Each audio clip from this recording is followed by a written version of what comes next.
जी, आज हमने जो पोर्शन स्टार्ट करना है वो पाक स्टडी का है। पाक स्टडी के साथ हम लोग इंग्लिश को कवर करेंगे। तो इन दोनों सब्जेक्ट्स का मिक्सचर आज से स्टार्ट करते हैं। पेपर कुछ दिन बाद हम करेंगे क्योंकि ये हमारा सब्जेक्टिव रहता था। तो जब इसकी डिटेल आ जाएगी उसके बाद हम उन पेपर को कवर कर लेंगे जो रिमेनिंग रह जाएंगे। सो पाक स्टडी में आज हम पढ़ेंगे मेडिवल हिस्ट्री में और मुगल जो सल्तनत थी, दिल्ली सल्तनत और मुगल एम्पायर, इसकी जो हिस्ट्री थी, वो लिखने वाले जो राइटर थे या जो ट्रैवलर थे जो विजिट करके डिफरेंट कंट्री से यहाँ आए, या फिर वो जो जिन्होंने बुक्स लिखी इनके बारे में, दिल्ली सल्तनत के बारे में कि महमूद गजनवी कौन था, कैसे आया, मोहम्मद बिन कासिम कौन था, कैसे आया, क्या उनकी डिटेल। तो आज हम उन बुक्स को पढ़ते हैं और उनके राइटर को कवर करते हैं। इसके बाद नेक्स्ट जो हमारे लेक्चर होंगे वो हम डायनेस्टी वाइज करते जाएंगे। स्लेव डायनेस्टी को पढ़ेंगे, फिर उसमें कौन कौन से रूलर आए टोटल उसको ग्रैब करेंगे। फिर खिलजी डायनेस्टी, इसी तरह बाकी लोधी है, जितनी भी डायनेस्टीज हैं उनको कवर करेंगे। फिर मुगल हिस्ट्री, फिर उसके बाद ईस्ट इंडिया कंपनी, और पूरे जो हम डिटेल से रिदम से करेंगे। सो इसको स्टार्ट करते हैं। इस हिस्ट्री में हम बेसिकली आज जो पढ़ेंगे चचनामा बुक। चचनामा बुक्स को बेसिकली फतेहनामा सिंध भी कहते हैं। फतेहनामा सिंध, इसको पर्शियन में ट्रांसलेट किया था अली कूफी ने। अली कूफी ने पर्शियन में ट्रांसलेट किया था चचनामा को। इसे फतेहनामा सिंध कहते हैं। ये बुक बेसिकली किसके बारे में हमें हाईलाइट करके बताती है? मोहम्मद बिन कासिम के बारे में। मोहम्मद बिन कासिम 712 में अरब से विजिट करके यहाँ पे आए, इंडियन सब कॉन्टिनेंट में आए, सिंध में आए, और इन्होंने फिर मुल्तान को भी फतह किया था। तो इस बुक के बारे में ये जो जजनामा है, ये मोहम्मद बिन कासिम की हिस्ट्री को हमारे सामने डिटेल से एक्सप्लेन करता है। इसमें टोटल डिटेल है कि मोहम्मद बिन कासिम किस तरीके से आए। तो ये जो जैसनामा है, ये टोटल बुक मोहम्मद बिन कासिम पे लिखी हुई है। उसकी हिस्ट्री, किस तरह उसने सिंध को फतह किया। तो ये आ सकता है जैसनामा को पर्शियन में किसने ट्रांसलेट किया था? अली कूफी ने। यहाँ से काफी ज्यादा क्वेश्चन आपके क्लियर होंगे क्योंकि बुक्स लिख देता है और फिर उसका राइटर कौन था। तो वो इस तरह के क्वेश्चन काफी ज्यादा आते हैं, उसकी डिटेल करेंगे। तारीखुल हिंद बहुत इम्पोर्टेंट बुक है जो कि अल बैरूनी ने लिखी थी। अल बैरूनी बहुत बड़ा मुस्लिम आइडियलिस्ट था, इंटेलेक्चुअल था 11वीं सदी का। ये फिलोसफर था, मैथमेटिशियन था, एस्ट्रोनॉमर भी था। ये महमूद गजनवी के साथ आया था, उसके साथ इसने विजिट किया, इंडियन सब कॉन्टिनेंट, इंडिया में विजिट किया, और फिर अपनी बुक लिखी तारीखुल हिंद, हिंदुस्तान की तारीख। बहुत फेमस बुक थी, अल बैरूनी ने लिखी थी। इसके बाद तजुल मासिर एक बुक थी। तजुल मासिर बुक हसन निजामी ने लिखी थी। आपके सामने उसकी पिक भी है, हसन निजामी ने। हसन निजामी ने बेसिकली डील्स किया था कुतुबुद्दीन ऐबक की हिस्ट्री के बारे में। टोटल इसने बुक में लिखा था ताजुल मासिर में। बेसिकली ये दिल्ली में माइग्रेट करके आया था और इसने अपनी सर्विसेज प्रोवाइड की थी कुतुबुद्दीन ऐबक के अंडर। और फिर बाद में जब महमूद गौरी का इन्वेजन हुआ तो उस वक्त भी इसने उसकी मिलिट्री के बारे में उसकी टोटल डिटेल लिखी। बाद में पहले गौरी के बारे में लिखा, फिर कुतुबुद्दीन ऐबक के बारे में लिखा। और इसका जो ये वर्क था ये अरेबिक में था, इसके अलावा पर्शियन में भी ट्रांसलेट किया हुआ था। पर्शियन और अरेबिक दोनों में था। सो नेक्स्ट बुक है Tabaqat Nasiri. Tabaqat Nasiri book was written by Minhajul Siraj. Tabaqat Nasiri book was written by Minhajul Siraj. 13th century की बहुत ही एक्सेप्शनल बुक थी। बहुत बड़ा हिस्टोरियन था। इसने बेसिकली ये जो बुक लिखी थी इस्लाम के बारे में लिखी कि इस्लाम का बर्थ कैसे हुआ, कहाँ से हुआ, फिर खलीफा बने, वो किस तरीके से बने, उनकी हिस्ट्री के बारे में। इसके अलावा मुस्लिम रूलर्स जो आए डिफरेंट कंट्रीज में, डिफरेंट पीरियड्स में, उसके बारे में इस बुक में लिखा हुआ है तबाकुत नासरी में, जो कि मिनहाजुल सिराज ने लिखी थी। नेक्स्ट बुक है अमीर खुसरो के बारे में। देखें, अमीर खुसरो आपको पता है बहुत बड़े राइटर भी थे, स्कॉलर थे, जो कि 13वीं और 14वीं सदी के बहुत इम्पोर्टेंट पर्सन समझे जाते हैं। और ये अमीर खुसरो वो हिस्टोरियन हैं जिन्होंने 7 रूलर्स के साथ काम किया है, मीन्स 7 खलीफा चेंज हुए हैं। अब अमीर खुसरो बेसिकली बलबन से लेके गयासुद्दीन तुगलक तक 7 रूलर बनते हैं। उन 7 रूलर्स के अंडर इसने काम किया है। बहुत बड़े शायर भी थे, बहुत बड़े लियोरेट भी थे, लिटरेचर भी बहुत अच्छा जानते थे। इन्हें तूतिए हिंद भी कहा जाता है, बेसिकली पैरोट ऑफ इंडिया कहते हैं इन्हें। और ये अलाउद्दीन खिलजी के दरबार में एक पुट के तौर पर काम किया करते थे। और ये डिसिपल थे निजामुद्दीन औलिया के शागिर्द थे। नेक्स्ट है तारीख इलाही। तारीख इलाही लिखी थी अमीर खुसरो ने। अभी उसके बारे में पढ़ा है, बहुत इंपॉर्टेंट राइटर थे। इन्होंने इंडियन थीम्स अडॉप्ट किया था और पहले मुस्लिम राइटर थे जिन्होंने हिंदी वर्ड्स का भी इस्तेमाल किया था। इन्होंने इस बुक में अलाउद्दीन खिलजी के बारे में लिखा, फिर तुगलकनामा लिखा, तुगलक डायनेस्टी के बारे में, जो कि बहुत ही इम्पोर्टेंट सोर्स बना गयासुद्दीन तुगलक या तुगलक डायनेस्टी के बारे में जानने का। देखिए, हमें हिस्ट्री का पता आज चल रहा है, ये इन लोगों की बदौलत ही चल रहा है। अगर ये लोग जिंदा ना होते या उस वक्त बुक्स ना लिखते, तो आजकल जो हमें इनकी मुगल खानदान है या उससे पहले दिल्ली सल्तनत है या उससे पहले की अगर हिस्ट्री मिलती है, तो वो इन इन हिस्टोरियन की बदौलत ही है। अगर ये हिस्टोरियन उस वक्त जिंदा ना होते, तो आज हमें हिस्ट्री का इंफॉर्मेशन ना होती। तो ये बहुत बड़ा एसेट होते हैं किसी भी रियासत का। इस वजह से इनकी बहुत अहमियत, बहुत इज्जत थी उस वक्त भी, आज भी। जियाउद्दीन बैरानी। जियाउद्दीन बैरानी भी 13वीं से 14वीं सेंचुरी के बहुत इंपॉर्टेंट राइटर थे। अब बैरानी जो था, ये बहुत ही ग्रेटेस्ट राइटर था मेडिवल इंडिया का। बहुत फेमस हुआ, दिल्ली सल्तनत के बारे में इसने लिखा। इसका वर्क तारीख फिरोज शाही के नाम से जाना जाता है। दिल्ली सल्तनत के बारे में इसने बहुत इंपॉर्टेंट लिखा। 1250 से लेकर 1350 की ये जो दिल्ली सल्तनत की हिस्ट्री थी, उसको इसने कवर किया था और बहुत इंपॉर्टेंट चीजें लिखी। इसका जो वर्क था उसका नाम फतवा जहांगीरी भी था एक। फतवा जहांगीरी बहुत इंपॉर्टेंट और फेमस वर्क था जियाउद्दीन बैरानी का। इसका पहला वर्क तारीख फिरोज शाही था। सेकंड फतवा जहांगीरी, जहांदारी, फतवा जहांदारी, ये इसका सेकंड वर्क था, सेकंड बुक थी। बहुत इंपॉर्टेंट बुक्स थी दोनों। एग्जामिनेशन पॉइंट ऑफ व्यू से काफी इंपॉर्टेंट है, बुक्स के नेम आ जाते हैं और राइटर पूछा हुआ होता है। सो नेक्स्ट, फिरोज शाह तुगलक के बारे में, उसकी ऑटोबायोग्राफी, उसकी डिटेल, तुगलक डायनेस्टी की डिटेल या फिरोज शाह तुगलक की डिटेल, वो किसने लिखी थी वो हम पढ़ते हैं। सुल्तान फिरोज शाह तुगलक बेसिकली 32 पेजेस की इसकी ऑटोबायोग्राफी राइटिंग थी, जिसका नाम था फतूहात फिरोज शाही। ऑटोबायोग्राफी थी क्योंकि इसने खुद ही लिखा था।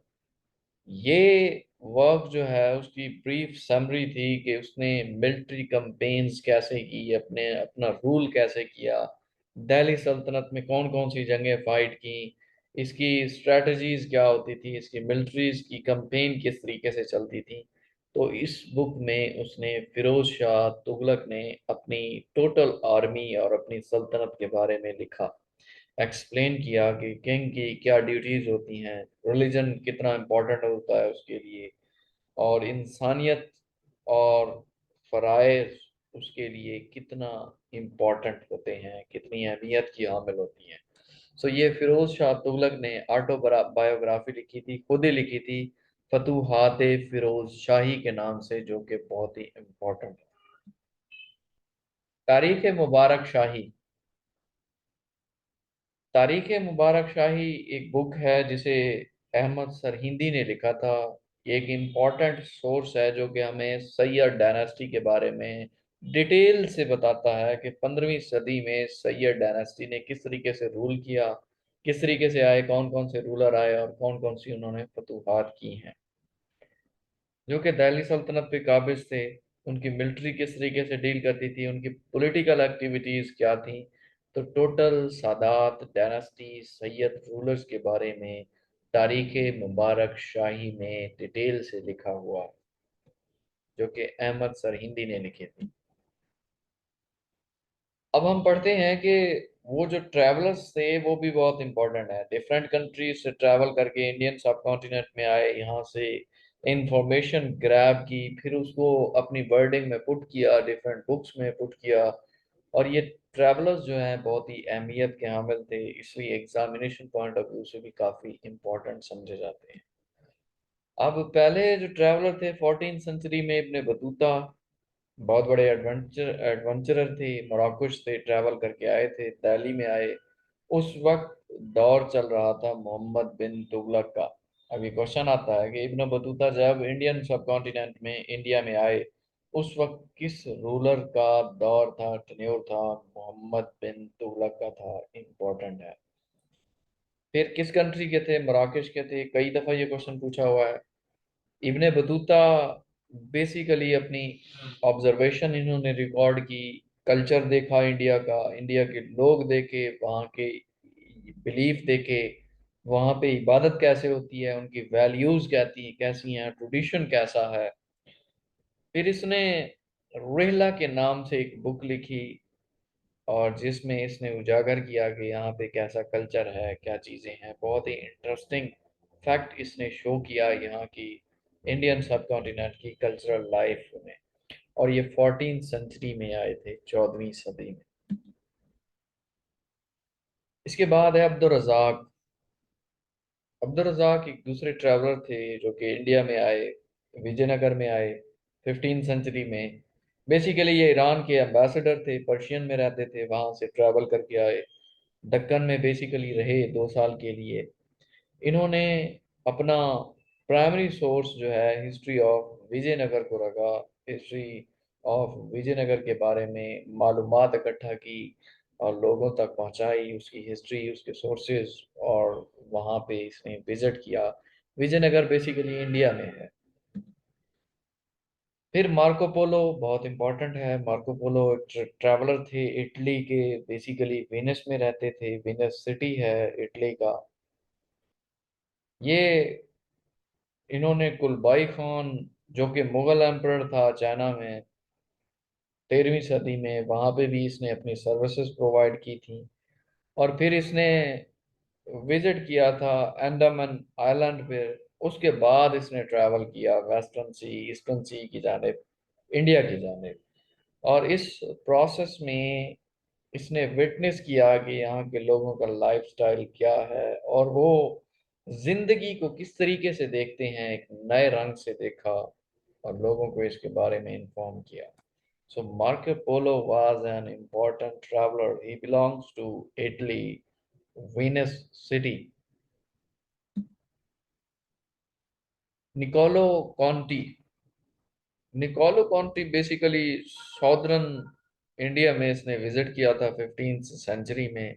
ये भी इटली से बिलोंग करते थे। इन्होंने अपना नैरेटिव दिया, कुछ आइडियाज दिए कि जो रॉयल कोर्ट है विजयनगर का, उस पे इसने रोशनी डाली। उस पे इसने उनका सोशियो इकोनॉमिक कंडीशन देखी सॉदर्न इंडिया की, कि यहाँ के लोगों की तहजीब कैसे है, कल्चर कैसा है, कैसे रहते हैं, रहन सहन कैसा है। क्योंकि जो कल्चर होता है वो कंट्री टू कंट्री डिफरेंट होता है। अब यूरोपियन कंट्रीज का देख लें कल्चर, उनका स्टाइल टोटली डिफरेंट होगा हम लोगों से। अब हमारे एक शहर का दूसरे शहर से जैसे डिफरेंट होता है, हमारे एक प्रोवेंस का दूसरे प्रोवेंस से डिफरेंट होता है कल्चर, उसी तरह एक कंट्री का कल्चर दूसरी कंट्री से भी बहुत डिफिकल्ट होता है। उस वक्त कम्युनिकेशन सिस्टम नहीं था, तो ये जो ट्रैवलर आते थे ये फिर बुक्स लिखते थे, दुनिया में पढ़ी जाती थी बुक्स, फिर उनको पता चलता था कि किस मुल्क का कैसा कल्चर है, कैसे ट्रेडिशन फॉलो होते हैं, कौन कौन सा बादशाह है, वो कैसा है, उसकी आर्मीज कैसी हैं, उसकी पॉलिसीज कैसे हैं। तो ये सारी चीजें बुक्स के थ्रू ही पता चल रही थी। आजकल तो टेलीकम्युनिकेशन सिस्टम है, मोबाइल के थ्रू, इंटरनेट के थ्रू, टीवी के थ्रू पूरी दुनिया को आप ग्रैब कर सकते थे। लेकिन पहले इस तरह की कोई फैसिलिटी नहीं थी, इस वजह से ट्रैवलर आते थे, लोग विजिट करते थे, खत लेकर आते थे एक जगह से दूसरी जगह, कई कई महीने लग जाते थे, उसका जवाब तक नहीं आता था, तो बहुत बड़ी प्रॉब्लम्स थी। नेक्स्ट है Mughal literature sources of medieval Indian history. अब मुगल हिस्ट्री में जिसने मालूमात दी, जिसने बुक्स लिखी, मुगल हिस्ट्री को जिसने एक्सपैंड किया, अब उनके बारे में हम डिटेल करते हैं। बाबर था। बाबर की एक बुक थी, बार बार एग्जाम में आती है, बाबर नामा के नाम से। बाबर आपको पता है पहला मुगल अंपायर का फाउंडर था, और इसके जो पीरियड था उसके बारे में इंफॉर्मेशन हमें मिलती है उसकी ऑटोबायोग्राफी से, जो कि बाबरनामा खुद ही बाबर ने लिखा था। और इसके बारे में एक बायोग्राफी भी थी, जो कि एक और राइटर था मिर्जा मोहम्मद हैदर, उसने एक बुक लिखी थी तारीख राशिदी के नाम से। इन दो बुक्स के थ्रू हमें मालूम होता है कि बाबर ने किस तरीके से रूल किया था इंडियन सब कॉन्टिनेंट पे, कैसे आया, कैसे उसने जंगें लड़ी। और बाबरनामा जो बुक है इसको तुझके बाबरी भी कहते हैं। सो ये एग्जाम में आता है, या बाबरनामा आता है या तुझके बाबरी आती है, तो आपने कंफ्यूज नहीं होता होना। अपनी ही सल्तनत के बारे में लिखा, अपने रूल के बारे में लिखा, अपनी मिलिट्री के बारे में, अपनी रियासत के बारे में, अपने कल्चर के बारे में इंडियन सब कॉन्टिनेंट के, और मदर लैंग्वेज में लिखा, चुगताई में लिखा, तुर्की में लिखा।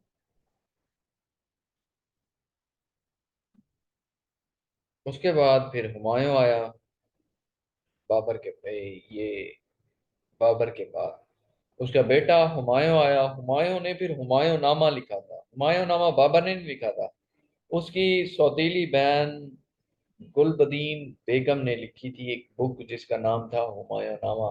बहुत इंपॉर्टेंट है।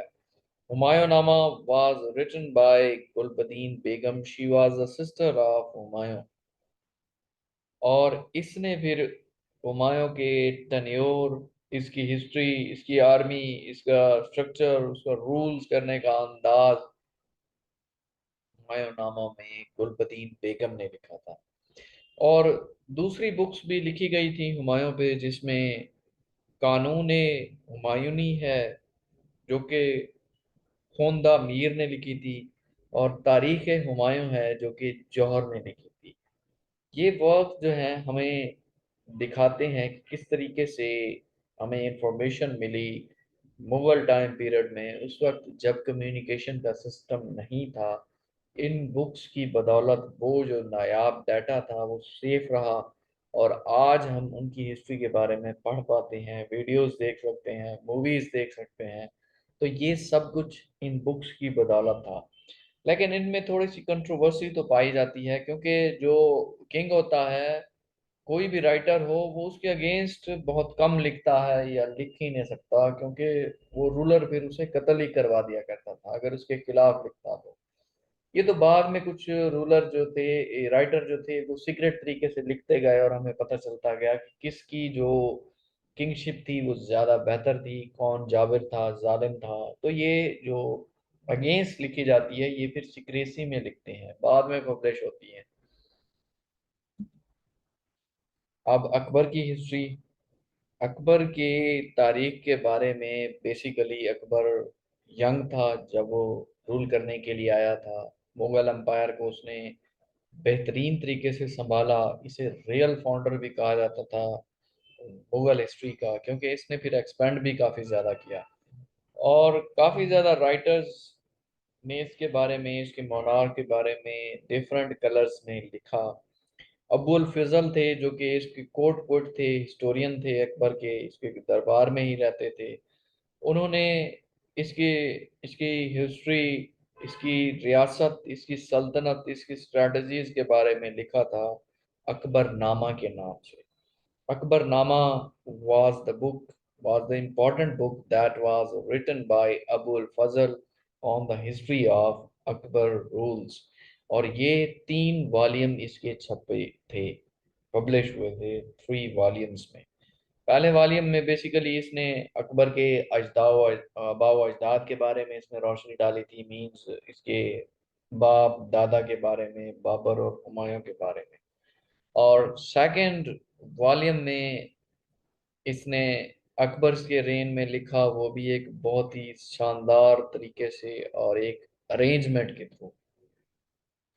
तीसरे वॉल्यूम में इसने सबटाइटल दिया था बेसिकली आयन अकबरी, कि अकबर की जो एडमिनिस्ट्रेशन थी या स्टैटिस्टिकल रिकॉर्ड था वो कैसा था, उसके बारे में लिखी। उसकी एडमिनिस्ट्रेशन, उसकी सैलरीज किस तरह देता था, रैंक्स किस तरह होते थे, इंटेलेक्चुअल लाइव्स किस तरीके से थी, कौन कौन काम करता था, लीडर कौन कौन से थे, कैसे स्ट्रेटजीज बनती थी। तो ये सारी चीज़ें आयन अकबरी में लिखी हुई हैं और अकबर नामा में। ये 2 बुक्स हैं जो कि काफ़ी ज़्यादा इम्पोर्टेंट हैं। और लिखी किसने थी? अबुल फजल ने लिखी थी। अकबरनामा और Ain Akbari, both books was written by Abul Fazl. So next है मुंतखाबुत तवारीख। मुंतखाबुत तवारीख भी एक बहुत इम्पोर्टेंट सोर्स है अकबर के टाइम का। उसकी इसके भी 3 वॉल्यूम पब्लिश हुए थे मुंतखाबात तवारीख के नाम से, ये बुक है। और ये जो लिखा था, this was the work of Badauni. Badauni ने लिखा था बड़े कंप्रिहेंसिव तरीके से, कि किस तरीके से गजनवी से लेकर अकबर तक किस तरह रूलर आए, उन्होंने किस किस तरीके से रूल किया, हिंदुओं को किस तरीके से शिकस्त दी, और पहले दिल्ली सल्तनत पर कब्जा किया, फिर पूरे इंडियन सब कॉन्टिनेंट पे। तो गजनवी से लेकर अकबर तक तवारीख के मुंतखाबात तवारीख में टोटल डिटेल है जो कि बदूनी ने लिखी थी। आज चूंकि बुक्स के बारे में है तमाम रूलर्स का, कल से इंशाल्लाह स्लेव डायनास्टी और तमाम उसकी डिटेल करते जाएंगे, और आपको एक एक की डिटेल जो है वो फिंगर टिप्स पे तैयार हो जाएगी। नेक्स्ट है जहांगीर। उसके बाद जहांगीर रूलर आया था। जहांगीर ने क्या किया था? जहांगीर बहुत इंपॉर्टेंट रूलर था, पेंटिंग का बहुत ज़्यादा शौक था। इसने एक ऑटोबायोग्राफी लिखी, खुद ही लिखी, तो उसके जहांगीरी के नाम से, जिसमें इसने बताया कि जंगें कैसे लड़ी थी, इसने फतूहात कैसे की, बगावत कैसे कैसे हुई, इसकी आर्मी, इकोनॉमिक कंडीशन, और टोटल डिटेल इसने तुज के जहांगीरी में लिखी थी, जो कि ऑटोबायोग्राफी है जहांगीर की। जहांगीर ने खुद ही लिखी थी तुज के जहांगीरी। और दूसरी एक बुक है जिससे जहांगीर के बारे में हमें मालूमात हासिल होती है, वो है इकबाल नामा जहांगीरी, जो कि मुतमद खान ने लिखी थी। Mutamad was the author of Iqbal Nama Jahangiri. इसमें जनरल हिस्ट्री है मुगल्स की, कि मुगल किस तरीके से आए इंडिया में, और बेसिकली इम्पोर्टेंट जो रेन है जहांगीर का उसके बारे में इसने लिखी। और फिर शाहजहां कैसे काबिज हुआ थ्रोन पर, उसके बारे में भी डिटेल इसमें है इकबाल नामे जहांगीरी में, जो कि मुतमद खान ने लिखी थी। Mutamad Khan was the author of Iqbal Nama Jahangiri. उसके बाद इम्पोर्टेंट रूलर है शाहजहां। शाहजहां ने इंफ्रास्ट्रक्चर पे बहुत ज़्यादा फोकस किया था, जगह जगह पे बिल्डिंग्स बनाई, इमारत बनवाई, बहुत बड़ी बड़ी चीज़ें बनवाई। इंफ्रास्ट्रक्चर का इसे बहुत ज़्यादा शौक था। सो इसकी लाइफ के बारे में पादशाह नामा में लिखा जाता है, शाहजहां की हिस्ट्री के बारे में। बहुत हिस्टोरियन काफ़ी ज़्यादा आए। एक तो पाशाह नामा में लिखा जाता है जो कि अब्दुल हमीद लाहौरी ने लिखी थी, पाशाह नामा। इसके अलावा इसका एक और इम्पोर्टेंट वर्क है, इसके बारे में बुक लिखी हुई है शाहजहां नामा। शाहजहां नामा में भी इसकी बायोग्राफी है शाहजहां की। इसने रूल कैसे किया, अपना सिस्टम कैसे डेवलप किया, स्टेट को कैसे एक कांस्टेंट तरीके से उसको, उस निज़ाम को इसने हैंडल किया, आर्मी को किस तरीके से चलाया, फिर डिफरेंट जगह पे इसके खिलाफ जंगें भी हुई, तो किस तरह इसने मुजाहमत करके उन लोगों को शिकस्त दी। अब इंग्लिश की तरफ आते हैं। आज जो वर्ड हमने करना है वो, जितने भी वर्ड होंगे वो LUC से बनते होंगे। LUC, LUC जिसमें भी आता होगा उसका मीनिंग होगा लाइट, ब्राइट और क्लियर। लाइट, ब्राइट और क्लियर, ये याद रखें। LUC जिस भी वर्ड में आ जाए उसका मीनिंग लाइट होगा या ब्राइट होगा या क्लियर होगा। सो फर्स्ट वर्ड है ल्यूसिड। ल्यूसिड आपने डिफरेंट जगह पे पढ़ा भी होगा। ल्यूसिड मींस क्लियर, साफ, शफाफ, रोशन, क्लियर। सेकंड वर्ड है प्लूसिड। प्लूसिड भी क्लियर को कहते हैं, साफ, शफाफ, ब्राइट, क्लियर। एल्यूसिडेट, एल्यूसिडेट एक वर्ड होता है जिसका मतलब होता है कोई भी चीज आप क्लियर तरीके से एक्सप्लेन करें, एक्सप्रेस करें, उसे एल्यूसिडेट कहते हैं। किसी भी चीज को साफ और शफाफ तरीके से, क्लियर तरीके से एक्सप्लेन करना एल्यूसिडेट कहलाता है, टू एक्सप्रेस समथिंग क्लियरली। इसके अलावा एक वर्ड है ल्यूसेंट। ल्यूसेंट भी ब्राइट और शाइनिंग से रिलेटेड है। Lucent means bright and shining. एक और वर्ड है translucent. Translucent, allowing light to pass through. किसी चीज से लाइट का गुजर जाना इसे ट्रांसल्यूसेंट कहते हैं। लाइट को अलाउ करना, कहीं से भी लाइट गुजर कर आपके पास आ रही है, इसे ट्रांसल्यूसेंट कहते हैं। Allowing light to pass through is known as translucent.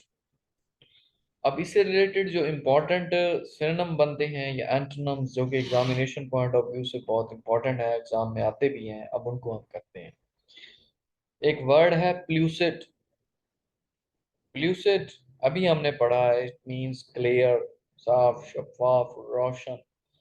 अब इससे रिलेटेड हम सिनोनिम्स करते हैं। सिनोनिम में फर्स्ट क्लियर है, साफ, लूसिड, शफाफ, लिम्पिड, वाजे दिखाई देना। एलोक्वेंट, एलोक्वेंट बेसिकली आप कह रहे थे he is an eloquent speaker.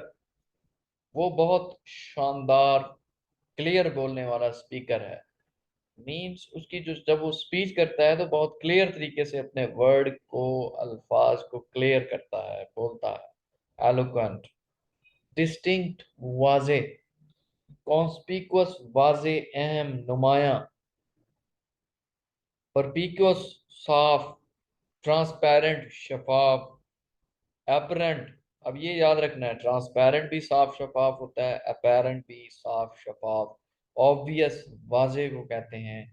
Intelligible, intelligible, देखने के काबिल। देखने के काबिल वही चीज होती है ना जो साफ हो, क्लियर हो, इंटेलिजिबल, इंटेलिजिबल। कंप्रीहेंसिबल, कंप्रीहेंसिबल बड़ी है, साफ है, शफाफ है, बहुत ही अच्छी तहरीर लिखी हुई है। आर्टिकुलेट, वाज़े, नुमाया। अनइक्विवोकल, दो वर्ड होते हैं, एक होता है इक्विवोकल, एक होता है अनइक्विवोकल। जो अनइक्विवोकल है उसका मतलब है साफ, शफाफ, वाज़े, नुमाया, क्लियर। जो इक्विवोकल है वो साफ दिखाई ना दे, शफाफ दिखाई ना दे, वाज़े, क्लियर ना हो। सो अनइक्विवोकल, वाज़े और क्लियर को, इक्विवोकल वो चीज जो क्लियर ना हो। इसके अलावा एक्सप्रेसिव होता है। एक्सप्रेसिव, एक्सप्रेस कर देना, शो कर देना, वाजे कर देना, क्लियर कर देना, बयान कर देना सही तरीके से। एक्सप्लिसिट एक वर्ड होता है, एक्सप्लिसिट, वाजे, नुमाया, डिस्क्रीट, डिस्क्रीट, साफ और शफाफ तरीके से। नेक्स्ट एंटोनिम्स हैं। एंटोनिम्स में एक आता है वेग। वेग, वेग मध्यम दिखाई देना। अनक्लियर, साफ दिखाई ना देना। इम्प्लीसिट, अब दो वर्ड हैं, एक होता है एक्सप्लिसिट, एक होता है इम्प्लीसिट। एक्सप्लिसिट हमने पढ़ा है अभी, साफ, वाजे, शफाफ, जो कि सेकंड लास्ट है। इम्प्लीसिट होता है जो वाजे दिखाई ना दे, साफ शफाफ दिखाई ना दे। नेबुलाइजर, नेबुलस लिखा हुआ है। नेबुलाइजर एक वर्ड होता है कि जब साफ दिखाई नहीं देता तो नेबुलाइजर लगाया जाता है। मींस नेबुलस मींस ऐसी चीज जो हमें वाजे, साफ, शफाफ, क्लियर दिखाई ना दे। एब्स्ट्रूज, एब्स्ट्रूज अनक्लियर, मदम। ऑब्सक्योर धुंधला। एसोटीरिक वाजे दिखाई ना देने वाला। रिकंसिडेट दोबारा उस पे सोचना। मीन्स कोई चीज आपने लिख के दी है वो ठीक नहीं है, दोबारा उसको करना, ठीक ना होना, क्लियर ना होना। इनकम्प्रीहेंसिबल, अब कम्प्रीहेंसिबल हम पढ़े हैं, वाजे, ठीक, क्लियर। इनकम्प्रीहेंसिबल वाजे ना होना, शफाफ ना होना, क्लियर ना होना। इम्बिगुअस मशकूक। इक्विवोकल, इक्विवोकल अभी मैंने आपको बताया, वो चीज क्लियर ना हो, वाजे ना हो, शफाफ ना हो। अब नेक्स्ट वर्ड है बेल से रिलेटेड। बेल होता है वार या फाइट से रिलेटेड ये वर्ड। बेल जहां पे आए, जिस वर्ड में आए, दरमियान में, शुरू में, इट मींस ये वार या फाइट से रिलेटेड है। अब एक वर्ड है बेलूना, रोमन गॉडेस ऑफ वार। ये जो पुरानी हिस्टोरियन है, ग्रीक हैं या रोमन्स हैं, ये किसी भी ताकतवर चीज को अपना गॉड मान लेते थे। तो इनके इनके मुताबिक जो जंग की देवी होती थी, गॉडेस होती थी, उसका नाम इन्होंने बेलूना रखा हुआ था। So Bellona was a Roman goddess of war. अब इसमें BELL आ चुका है, इस वजह से वार से रिलेटेड है। अब बेलिक्यूज इसमें भी आया है, बेलिकूज लड़ना, ऑलवेज रेडी टू फाइट, झगड़े के लिए हर वक्त तैयार रहना। बेलिजरेंट, बेलिजरेंट भी लड़ना, always ready to fight. Rebellion बगावत, म्यूटिनी, रिवॉल्ट। एंटीबिलियम, एंटीबिलियम जंग से पहले का वक्त। अब जंग से पहले का थोड़ा सा एक टाइम दिया जाता है ताकि वो सही तरीके से अपनी आर्मी को खड़ा कर सकें, एक स्ट्रेटजी बना सकें, उसे एंटी बिलम कहते हैं, relating to time before war. अब एक पोस्ट बिलम भी होता है, पोस्ट बिलम जंग के बाद का वक्त। बैलीपोटेंट होता है पावरफुल इन वॉर, जंग में कोई भी पावरफुल हो उसे बैलीपोटेंट कहते हैं। अब इनसे रिलेटेड हम सिनोनिम्स और एंटोनिम्स कर लेते हैं, इंपॉर्टेंट। एक वर्ड है बेलिजरेंट, बेलिजरेंट और बेलिकोस। इसका सिनोनिम बनता है क्वालसम, लड़ना, झगड़ना। बेलिग्रेंट अभी हमने पढ़ा है, बेलिग्रेंट या बेलिकोस, इट मींस क्वालसम या ऑलवेज रेडी टू फाइट। सो क्वेरलस लड़ना, कैंटाकुरस झगड़ेलू, पीवेश पिटुलेंट, पिटुलेंट बनता है। इसके अलावा क्रैबी होता है फाइट करने वाला, बात बात पे झगड़ा करने वाला। पुग्नेशियस लड़ाका, झगड़ालू। ट्रूसुलेंट, ट्रूसुलेंट always ready to fight. Contentions, contentions, अब वर्ड आपने एक ईडियम पढ़ा होगा, बोन्स ऑफ कंटेंशंस, मींस झगड़े की वजह, झगड़े का सबब, बोन ऑफ कंटेंशन कहते हैं उसे। डिस्कॉर्ड झगड़ा, फसाद। डिसएग्रीमेंट एक मुआहदा था जो टूट गया, डिसएग्रीमेंट हो गया लड़ाई शुरू, डिसएग्रीमेंट। इरेसिबल, इरेसिबल फसादी। कॉलरिक हर वक्त लड़ने वाला। वेपिश, कैप्शियस, एंटागोनिस्टिक। एंटागोनिस्टिक कहते हैं वो जो विलन होता है। अब मूवी आप देखते हैं, विलन का क्या काम होता है, कभी एक को मार देता है, कभी दूसरे को कत्ल करता है, कभी किसके साथ लड़ाई करता है, कभी किसके साथ। एंटागोनिस्टिक फाइटर, शोरली फाइट से related, always ready to fight. अब इसके सिनोनिम हमने पढ़े हैं, बेलिकोस के क्वालसम होता है, क्वेरलेस होता है, कैंटन कीरस होता है, पीविश होता है, पिटुलेंट होता है, क्रैबी है, पुग्नाशियस है, ट्रूशुलेंट है, कॉन्टेंशियस है, डिस्कॉर्ड होता है, डिसएग्रीमेंट होता है, इरिसिबल होता है, कॉलरिक होता है, वास्पिश है, कैप्शियस होता है, एंटागोनिस्टिक होता है, शोरली होता है। ये बैलिग्रेंट और बैलिकोस के सिनोनिम्स हैं। अब हम इनके एंटोनिम्स पढ़ते हैं। एंटोनिम्स इससे अपोजिट होंगे। एग्रीमेंट, कोई भी वादा तय हो गया, यकजा हो गए, इकट्ठे हो गए, अमन हो गया। हारमोनियस, यकजा होना, हम आहंग होना, एक दूसरे से कनेक्टेड होना। फ्रेंडली, दोस्ताना माहौल, दोस्त दोस्त कभी लड़ते नहीं हैं, दोस्त हैं, इकट्ठे रहते हैं। कर्टियस, मेहरबान, अगर मेहरबान है तो फिर फाइट कैसे करेगा जब वो मेहरबान है, एक दूसरे के साथ है। पोलाइट, पोलाइट लोग तो कभी भी नहीं लड़ते। सोशियल सोशिएबल, एक तरफ लड़ने वाला है, लड़ने वाला जो होता है वो तो अकेला ही रहता है। सोशिएबल, सोसाइटी में रहता है, सोशल है, पुरअमन है। जेंटल, शरीफ आदमी, पीसफुल, पुरअमन तरीके से रहने वाला इंसान। अब एंटोनिम्स इसके, एग्रीमेंट हमने पढ़ा है, हारमोनियस पढ़ा है, फ्रेंडली पढ़ा है, कॉर्टियस पढ़ा है, पोलाइट है, सोशिएबल है, जेंटल है और पीसफुल है। These are the antonyms of well related. कल इंशाल्लाह बाकी इसकी डिटेल करेंगे और कल थोड़ा ज़्यादा पढ़ेंगे।